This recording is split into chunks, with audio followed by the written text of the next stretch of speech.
வணக்கம். இன்றைக்கி ஜானூஸ் கிச்சனில் ஈவினிங் டைமில் சாப்பிட்ற மாதிரி ஒரு சிம்பிளான ஸ்நாக்ஸு பிரெட் சாண்ட்விச் செய்யலாம். நான் இதை செய்கிறதுக்காக ஒரு பவுலில் 1 டேபிள் ஸ்பூன் அளவுக்கு பொடியாக நறுக்கின வெங்காயம், அதே மாதிரி பொடியாக நறுக்கின தக்காளி, குடமிளகாய், கொத்தமல்லி தழை கொஞ்சம் சேர்த்துருக்கேன். 2 சிட்டிகை உப்பு சேர்த்துருக்கேன். காரத்துக்காக மிளகுத்தூள் 2-3 சிட்டிகை போட்டிருக்கேன். காரத்துக்காக மிளகுத்தூள் மட்டும்தான் சேர்த்துருக்கேன்.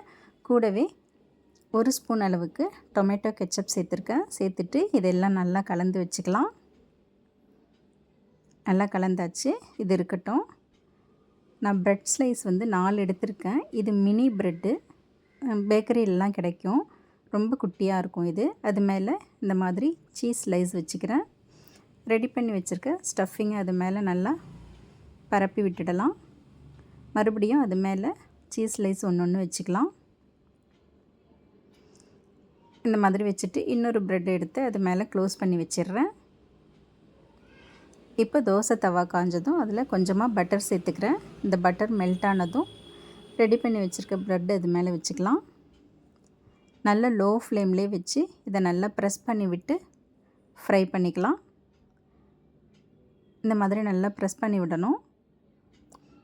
நம்ம வச்சுருக்க அந்த சீஸ்லாம் கொஞ்சம் மெல்ட் ஆகும் அந்த ஹீட்லே.